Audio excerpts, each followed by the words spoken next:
Yo, what's cracking? This your homeboy Ice Cube, and you tuned in to Everything Snowboarding and More podcast. You know what it is, baby. Hey everybody, this is Mike with the Mountain Weekly News. Welcome back to episode number 52 of the Everything Outdoors, Snowboarding, and More podcast. This week's special guest is Matthew McGillivray. Matthew McGillivray is a professional surfer on the championship tour. This week he is in Lemoore, California at Kelly Slater's wave. He's competing. That's that wave that Kelly built in the middle of the desert. And the World Championship Tour is there in Lemoore, and we're going to talk to Matthew. This week's podcast is being sponsored by Alec Punks. Alec Punks are wireless audio for your helmets. These things are incredible. We've actually talked about Alec before on the show. Alec Punks are now available for pre-order at aleck.io. If you're interested in communicating with your friends on the mountain wirelessly or mountain biking, be sure to check out the Alec Punks.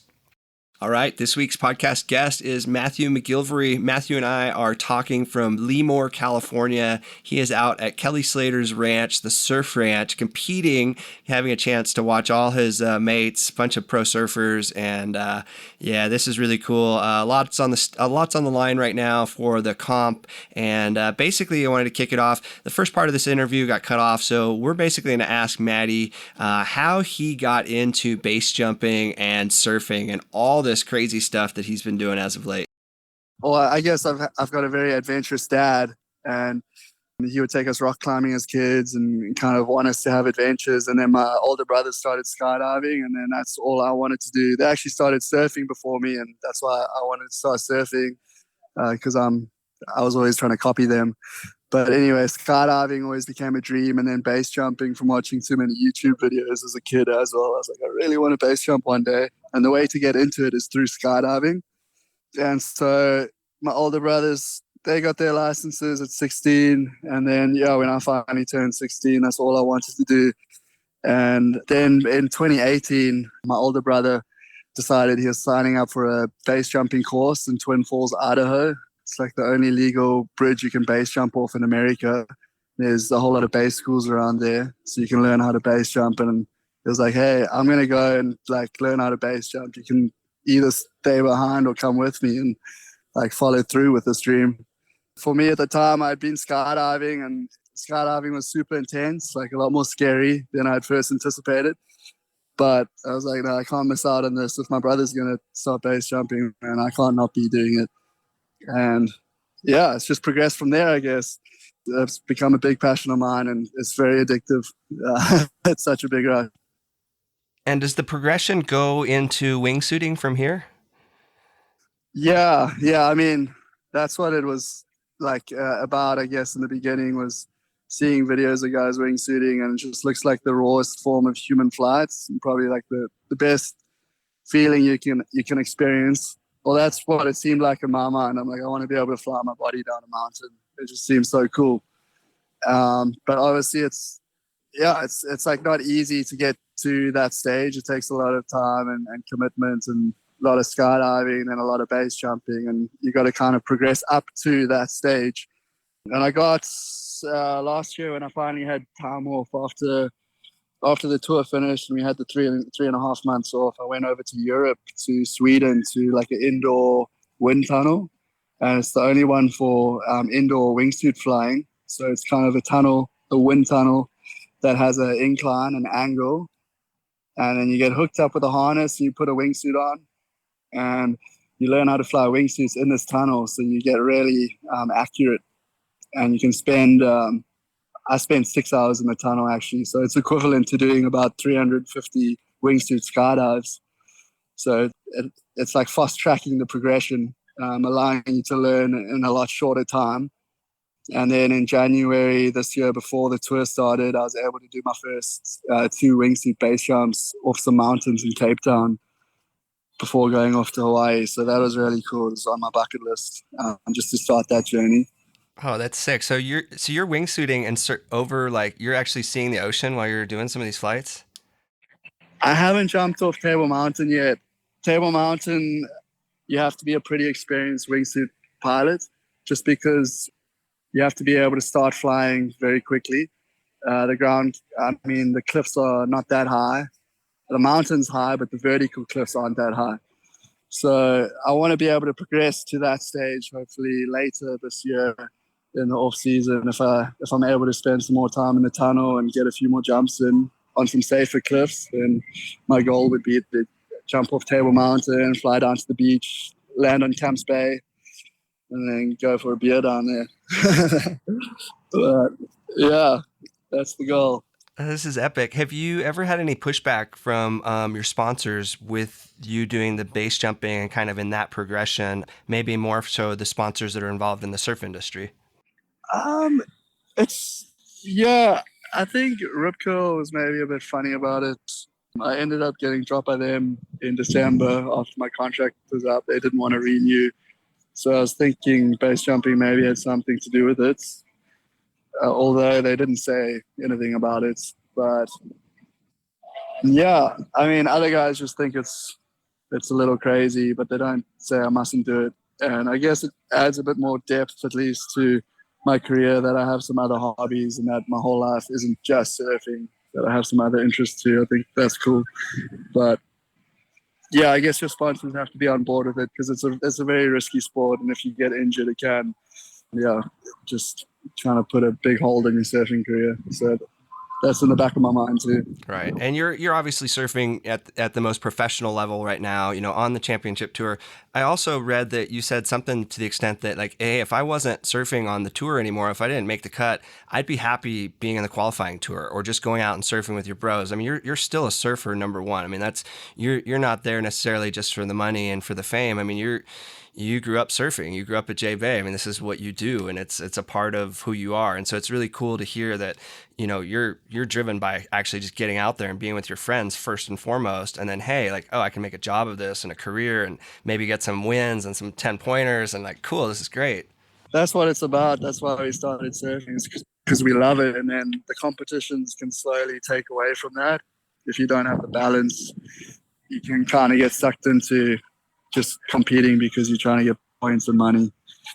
And I was at that place last year before the mid-year cuts. I was in a place where I was about to fall off. And then I kind of just had that perspective change where I was remembering why I started surfing, and like I had a whole lot of pressure on myself beforehand, and then was able to let go of that pressure and just like remember that no matter what happened results-wise, I'm still getting to do what I loved. And it's hard because the contests become an identity for you. It's like, what would I be doing without them really right now? Career-wise, I'm not sure if I'd be studying at a university or like have some other weird job, but all I can imagine myself doing right now is surfing and hopefully doing some base jumping as well on the side. So I'm just really blessed to be able to do what I love right now. So I just got to make the most of it and enjoy the journey and see how long I can go for. Have you done any of the winter sports yet? I haven't. I mean, it's still on my bucket list to go snowboarding and spend some time in the snow. But yeah, I guess I've mostly been in warm places all my life or close to the beach. For sure. I think you'd be a natural at it. It's great when we see, surfers come into snowboarding because it's so much easier. It's really hard the other way around. You can be a professional snowboarder and you don't know how to paddle. So getting out into the lineup, you're not going to figure it out. But you take somebody that knows how to get, board sports and has that balance, whether it's surf or wakeboard or skate. Okay, so let's talk about a little bit more about the wave right now. You're out in Lemoore, you're at Kelly's Wave. What's it like when you hit the bottom, or do you hit the bottom of that wave? You can definitely hit the bottom on the barrel section. The bottom's pretty much concrete, so it's rock solid, and the wave's got a bit of push. Like if you end up in the lip, if you're in the wrong spot in the barrel and you go over the falls, you're going to go straight into the concrete. So it's not ideal. Just try don't fall head first. Fall like a cat in your hands and feet and you're fine. But yeah, the bottom's solid. It hurts. Oh, that's great. I'm just so stoked that you're there right now and you're getting to watch everybody surf. And then you guys are basically just staying there. And so how long are you out in Lemoore for? How long is the contest? So we've got 3 practice days before the contest, and then the contest is 2 days. They've changed the format this year. They've got like heats. If you win your heat, then you go straight to quarterfinals on the last day. If you come second or third, then you end up in a night surf off. And if you come fourth place, you're eliminated straight away. So it's a 2-day event. And yeah, it's weird to just like know exactly what time you're going to be surfing your waves. Surfing's not usually that kind of sport where you have like an exact schedule when everything's going to happen. So that's pretty cool. Wow. And is it a wave that you would recommend for people if it was in their wheelhouse financially to book a trip and to go out to Lemoore? You know, if you're a surfer, a lot of my friends right now back in Southern California, they're no longer taking surf trips to actual like destinations. They're taking surf trips to these actual indoor, these like, these man-made waves and thinking, hey, like we can maximize our time. Like we know we're going to get barreled. We're going to get waves. Is that something that you think would be good for, the traveling surfer to check out? I mean, if you can afford it, because I've heard it's really pricey to rent out the pool, but I mean, if you get the chance to, it's really fun to surf. I know it's, for surf fans, it's not the best event to watch just because everyone's doing the same stuff, so it gets a bit monotonous, but for the surfers, it's a really fun wave to be on. And yeah, you get super barreled, so that part of it is cool. Do you have a preference on the right or left at the ranch? I like the right. The right's definitely a better wave. The left crumbles a bit more. If you're a goofy footer, it's rippable, but it's pretty hard in the backhand. But I think the right's better quality. As far as the surf goes, it's hard because like there's not much. I mean, I think what comes into play is time. If you only have like a day or two to go score some epic waves, at least you know you're going to score here. But if you want to go on like a 2-week surf trip, then there's still way better places to go.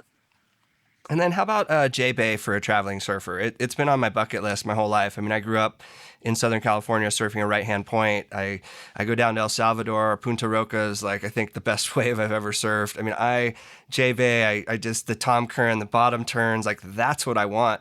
Is it something that somebody, especially from another country, I mean, I've got red hair and I'm pale skin. I live in Wyoming now. I mean, I kind of stand out when I go to surf. Is it something that, if I'm mellow and I kind of just take my time, will I be able to get some waves out there? 100%. And Jeffreys Bay, it's a long trip for people to get there. So I feel like it's still relatively uncrowded as far as for how well known the wave is. And when it's good, it's such a long point too. So it's pretty spread out. And if you get a swell where there's a couple days, then like after the first or second day, people are surfed out and then it's easier to get waves too. And the season is, I think in your guys' summertime, it's our winter, and that's when we're getting waves from like May to August. So there's a good window of opportunity there to score a swell. And we like to say it's sharky to kind of keep tourists away, but it's actually not that sharky. I feel like it's you guys are biggest sharks swimming around Southern California. For sure. Yeah, no, actually, the last time I was back visiting my family, I was surfing in Southern California, and they closed the beach, and the lifeguards are screaming at me, "Get out of the water! Get out of the water!" I'm like, "What's going on?" They're like, "There's a shark." And I was like, hasn't there always been sharks here? Like, when did this become a thing? But I guess they're bigger now, or maybe the social media, everybody's like fully puckered of surfing with sharks right now. It's too funny. I think it's just the fact that we're seeing them more now is probably more drones and just people looking out for them, but they've always been there. What you don't know can't hurt you, right? And then I guess a couple more questions from surfing in, South Africa and that part of the world. Did you, as a Grom or as an adult, ever go up to Mozambique and check out the waves up there? Yes, I've been up there like 2 or 3 times. There's a couple spots you can go, but there's sand bottom, right-hand point breaks, crystal clear, blue water. Just, it's kind of like, I don't know. It's very rural and very uncrowded still. It's a big drive from our home to get up there, but yeah, if you score a swell, it's so worth it and just something completely different. Yeah, I got to go up there with Jordy Smith actually in 2020, right before COVID. He took 2 skis up and we're trying to find a different, because he's got a couple of secret spots up there. So he took me to wave hunting, which was a pretty cool experience. Wow, you and Jordy, is there a video of that up online? He ended up making it into one of his O'Neill YouTube clips. It was because Solly Bailey and Ian Crane joined us as well. We went up to a spot called Pomen, which is like pretty far north. But the storm we chased was a bit too on the coastline. So we had swell, but we had wind at the same time. So it got pretty messy. So it wasn't all time. Yeah, he's had a few crazy sessions up there before. It's definitely a lot of potential in Mozambique. Well, and I noticed you mentioned, you know, you're not surfing for Rip Curl anymore, and I noticed you didn't have the stickers on your boards. Who's sponsoring you these days? Who's taking care of you? Whistler picked me up this year, right before the first events. The person who started Whistler, Paul Nordia, he's an ex-South African. And yeah, when he heard I was off Rip Curl, then they got in touch with me. And yeah, I've been stoked to be on the team now. It's something new and fresh, and I really like their products and their wetsuits. They're a nice trendy brand, and they're less about the competitions and more about the free surf vibes and going on surf trips and sustainability and that sort of thing. So it's a cool brand, and yeah, it's nice to be with them, and hopefully I'll be able to do some surf trips later in the year once the competitions are off. And I guess last but not least, is there anywhere, what's your bucket list surf destinations? Are there some spots that you still haven't checked out or that people have been talking about that are kind of on your radar right now? Yeah, absolutely. I'd love to do a proper surf trip to Morocco, because obviously they got crazy waves, but their crazy waves are in South Africa's summertime. So in South Africa goes flat in the summer, it's winter time in Morocco, and they've got pumping waves. So just timing wise, I'd love to go to Morocco, and then I've never done Fiji as well. So that's a dream of mine too. And then I'd love to spend more time in Mexico. I only got to go down there briefly for that one event in 2021. But it was during COVID, so we only had 4 days in Mexico, but I need to spend some more time there too. I guess I'm chasing the right endpoint breaks. I love it.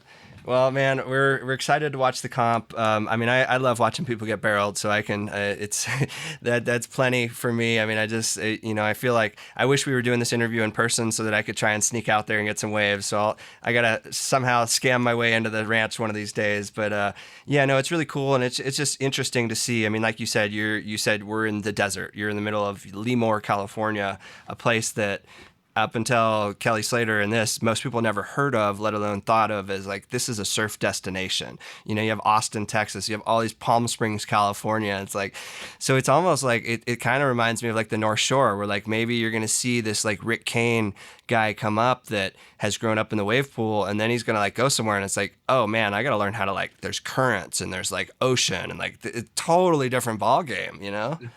Yeah, the ocean's way more dynamic, that's for sure. But I think wave pools are going to come into play a lot more in the future. Just people can really dial in certain maneuvers, and surfing is going to become a lot more acrobatic with the wave pools. So it's going to be interesting to see where it takes the sport. I'm sure it's going to take it a lot further. Awesome. Well, I really appreciate you jumping on the call with us today. Can people follow along with what you're doing on Instagram? And if so, how do they find you? Yeah, 100%. My Instagram handle is Matt McGillivray. And then I've also got a YouTube channel, which I'm going to start growing. I've been pretty slack on my socials and YouTube, but I realize how important it is now to get content out there. So that's my goal as well this year, just to get better at that. So yeah, check out my YouTube channel and my Instagram. Appreciate it. Awesome. Yeah, I checked out your YouTube, and it was great to see all the skydiving and the base jumping. I was just like, oh, this dude's like, I thought I was talking to a surfer here. I was like, he's got one surf clip. This is great. But it's cool that you're doing everything, because, you know, there's not always waves, and to be able to like be stoked on other sports. You know, I mean, I grew up surfing, and now I snowboard, and then I'm into trail running and hunting and mountain biking and all this other stuff. And then, if anything, it almost feels like the training goes together. It's like you're being strong surfing and having good core strength is only going to help you when you're, you know, flying out of the air and trying to do weird maneuvers with your body. Yeah, and it's a mental thing as well. It's a lot to do with the pressure and just being in the present moment, in the zone. So I think it does help. The two do correlate, which is cool. Well, best of luck this week with your comp, and we look forward to following you on the tour. And everybody check them out on Instagram, YouTube, and if you make it out to Jackson Hole sometime, we've got lots of powder, and it's one of those meccas. So come on out, and we'd love to take you out, do some snow surfing. I appreciate it. No, thanks so much for the chat. Appreciate the call, and yeah, have a good rest of your day. All right, you too. Bye. Epic. Cheers.